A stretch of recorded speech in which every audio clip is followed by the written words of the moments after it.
some words need no introduction. In the beginning, God created heaven and earth. These words are so familiar to us that most of us recognize them as one of the first few verses in the Bible. That's for people in this area of the world and people all around the world. But some people recognize other verses, almost as recognizable as the one I just said. For instance, these words.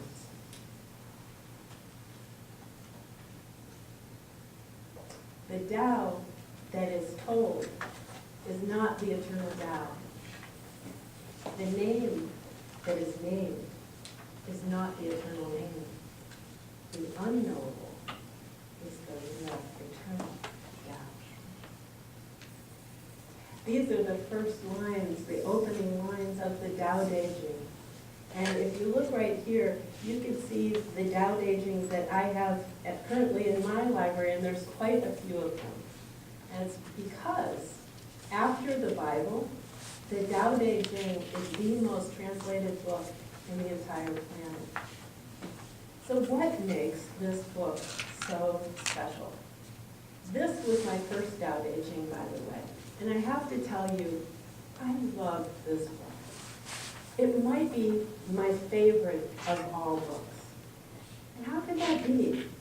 Well, this one, which is interpreted by Stephen Mitchell, on the back of it, you know what it says?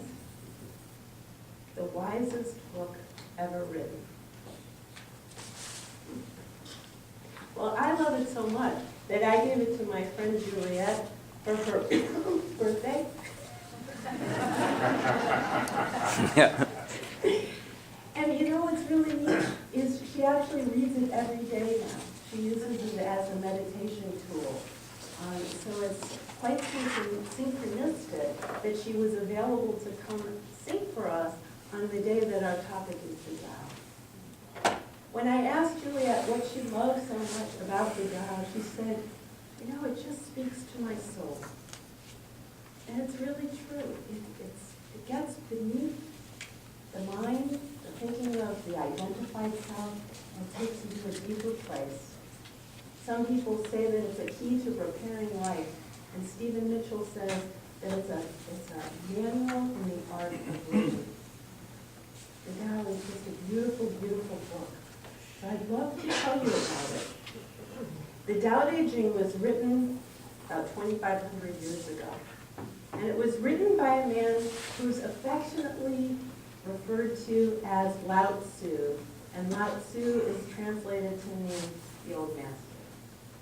We don't really know much about Lao Tzu. There's a legend that has it that he was a historical archivist in a state in China called Chu, and that he was a very wise man. But he became dismayed at the ways of the world and decided just to go off on his own.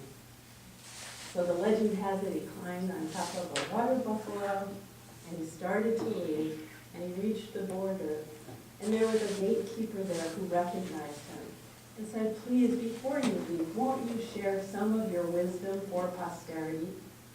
So Lao Tzu came up with the Tao Te Ching and presented it to the gatekeeper 3 days later with 5,000 Chinese characters and 81 very brief chapters, which is now the Tao Te Ching.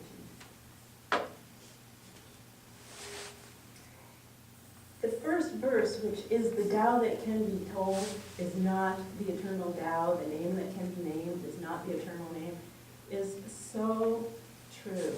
Because in trying to relay to you the depth of what is in this book, I found myself in the last week in my mind kind of like, and was afraid that I would come in and relay it in that way. So we'll see, won't we? But it's really my intention, because I love it so much, to share the depth of the wisdom with you, so that you get a taste of what this book offers. By the way, Charles Fillmore read many sacred texts when developing a community. This, I would wager, is one of them. So, Tao Te Ching. I told my mother about 50 times I was doing a talk on the Tao Te Ching, and she said, "Now, how do you pronounce it?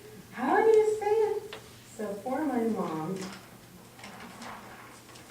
this is how it's spelled, Tao Te Ching. And even though it has T's and C's, it's pronounced Tao Te Ching. Would you say it with me?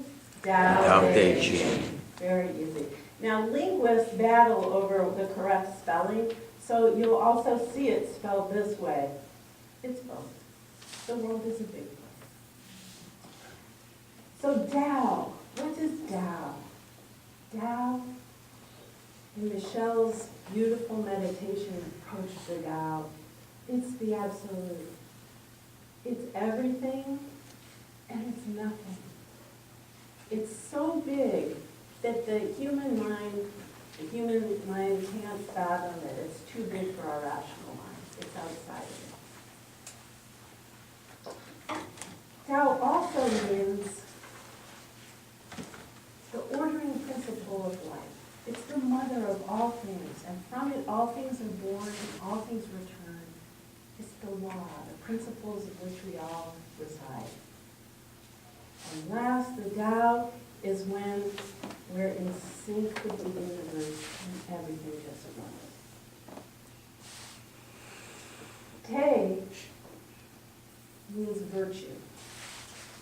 In ancient times, virtue was divine potency. But as the years, the millennia move by, now virtue is sort of a moral ethics. And so I like to think of Te as both the divine potency and moral ethics. And Ching means book. So Tao Te Ching is the way, because the translation of Tao is way or path, and so it's been extended to mean the way. And so Tao Te Ching means the way and its power. So one thing about the Tao Te Ching is that when you read it, it's kind of mysterious. It's very paradoxical. In fact, you read it and often you go, huh? When people see some things as beautiful, other things become ugly. When people see some things as good, other things become bad. Being and non-being create each other. Being and non-being create each other. Okay. Well, to understand the Tao, it's best to have an idea of the ancient viewpoint on how the universe works. And so many of you are familiar with this. Yin Yang. Taoist principles are based on Yin Yang. And what this is as you see, there is light, which is Yang, and there is dark, which is Yin. And in the Yin, which is dark, you see that it's passive, it's cold, it's contracting, it's weak.